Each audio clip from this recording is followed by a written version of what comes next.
I'm excited to welcome on one of the top 22 prospects and Ryan Agarwal. What's going on today, bro? Doing good, doing good. How about you? Pretty good, man. Well, you're part of the 2022 class. It's been a little over a week now. Coaches start calling you. I know you were busy. Is it starting to die down at all now? Yeah, it's definitely starting to die down. That first day was definitely the most. Just a lot of coaches coming, calling, and texting. It was definitely a little overwhelming, but I'm obviously grateful to have a lot of kids don't. But it's definitely something different that I've never experienced before. And people are always saying like, that first day is gonna be really crowded with calls and stuff. And I didn't I was believing it, but I didn't really think it was gonna be as much as ended up happening. I didn't think it was gonna be that crazy as it was, but it's definitely something different. But yeah, it's definitely starting to die down now. I'm just trying to see what coaches are continuing to call and build a relationship. So. Absolutely. And I know that first, as you said, is crazy. When was the first call for you? So mine was actually at 11 because it was 12 o'clock where the coach called from.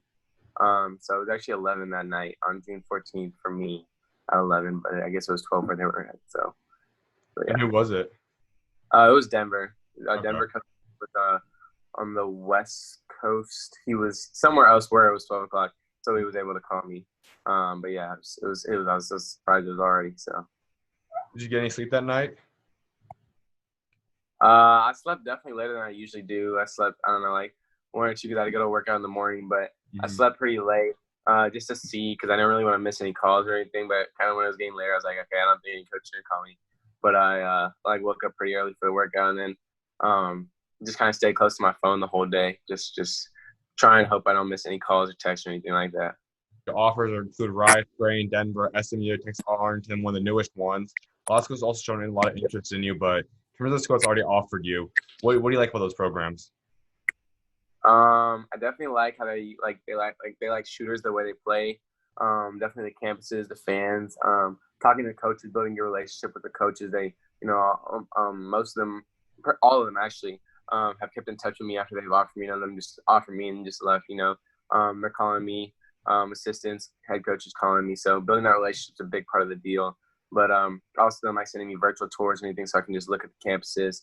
The campuses are super nice, and yeah, the fan bases, conferences they play in. I just like a lot. I like that a lot. You obviously have some pretty big schools, some like Crane. SMU is a pretty low major, high major as well. Also, you have some all around different conferences. For you, when you go down this process, is staying at a high major or a mid major, low major something that will have an impact on you?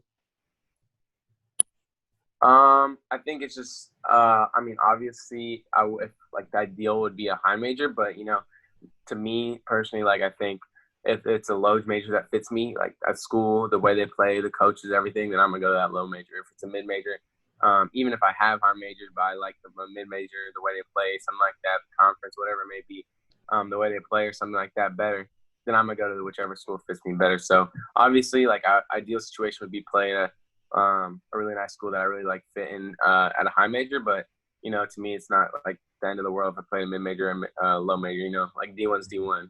Yeah, So. for sure, man. And you look at obviously the interest side. I mean, you got a lot of call as well in that way. I mean, what's some of the schools that are showing a lot of interest that you're starting to talk to? So I've definitely been trying to keep in touch with like Princeton and Stanford. A lot of Texas schools like Baylor, A&M, Texas Tech, and TCU, like those guys. Um, Before it was like Colorado State, Denver. I recently just had like Vanderbilt call me, and Virginia Tech, and like Marquette. Those three guys, coaches call me, pretty recently. So those are some of the few schools that have reached out and kept in touch with me. So. And out of all those schools, who would you say is probably one of the schools that's the closest to offering you? Closest to offering me, I'm not sure. Probably though, maybe like TCU or something. I don't know for sure if they're gonna offer me anything. Obviously, like I'm just hoping, But keeping in touch with, or like that's been talking to me the most, like since the beginning, probably Stanford's probably been. I went on a visitor last year, but closest to offering probably, maybe like one of the Texas schools. To not sure which one though. So.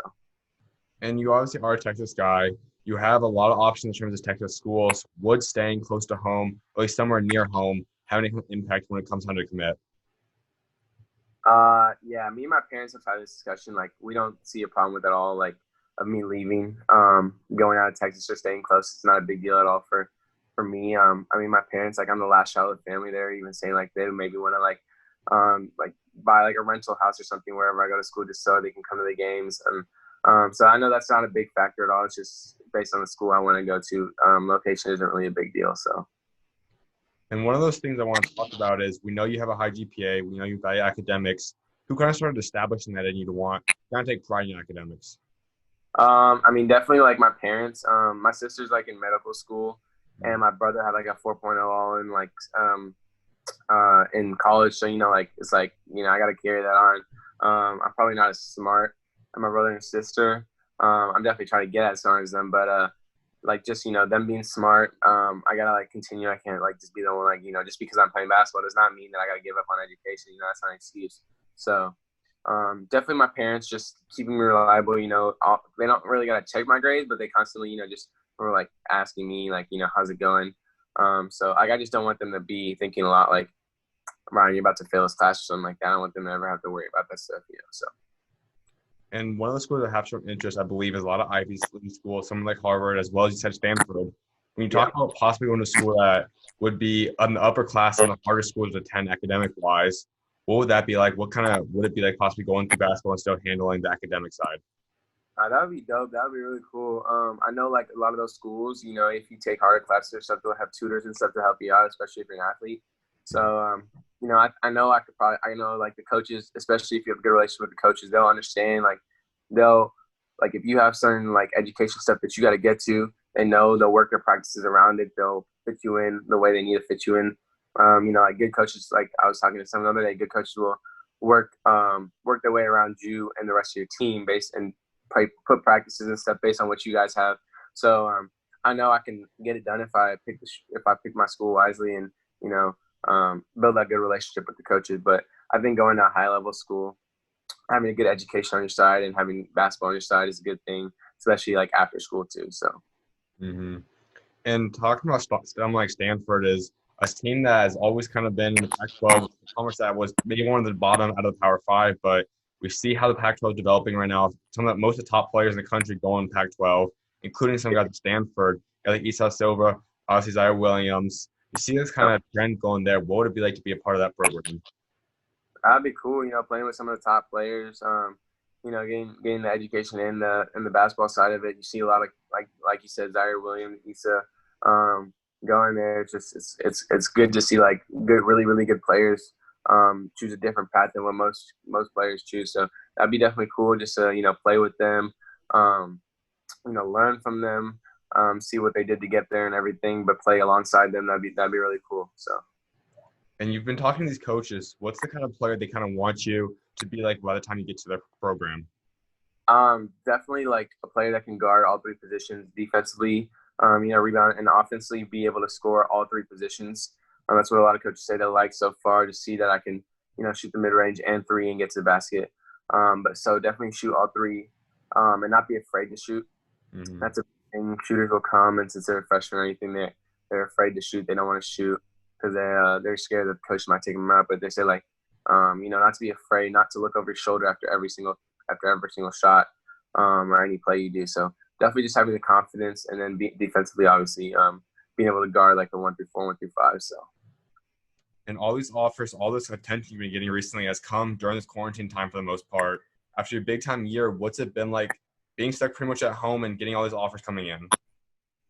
I mean, it's been fun. I've been able to celebrate my family. My brother and sister have been in town because of the quarantine, but it's a good and bad thing. I guess a lot of coaches have time now. They obviously have their own lives and have their own stuff, but some of the coaches are saying like they have more time now to watch film because of quarantine. They don't got to go practice or worry about the tournament that would have happened in March and or anything like that. So they have more time to watch film. Scout players out and send offers out. So I think it's a blessing. That side of it is a blessing for me. So.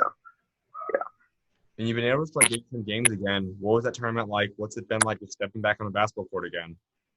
It was fun. It was unreal. Like when I was thinking about it, like the last time I played was in playoffs when we lost second round. So that felt just like forever ago. So finally getting back to playing. Me and my team, we like during the quarantine, we weren't able to obviously get on the court, but we were like doing stand workout stuff together. Just kind of sticking together, just keeping that chemistry up. And so when we got back on, it was like we've been together. It's not something new or anything like that. So it was definitely fun. We beat a couple good teams. Went 3-0 for the weekend and got some exposure. So it was really good. It was a really good weekend. And let's talk about this past season. I mean, you said obviously you guys lost in the playoffs, but you had a pretty overall Yeah. pretty good year, almost a 30-win season. You averaged near 17 points per game. What was it like kind of breaking out this past season?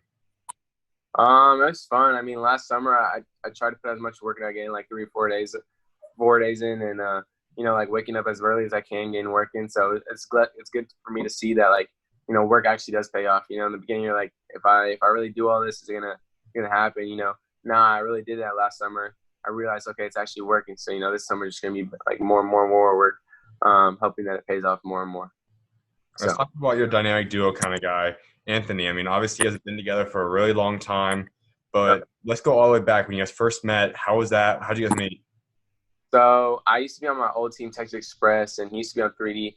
And I kind of knew him because we were going to the same school, so we were just saying like "What's up" every time we saw each other at games or anything. But so we first met up in middle school, and I was playing with my other team. He was playing with 3D, and like his team would blow my team out all the time. Every single time they would just blow us out by 20, 30 points.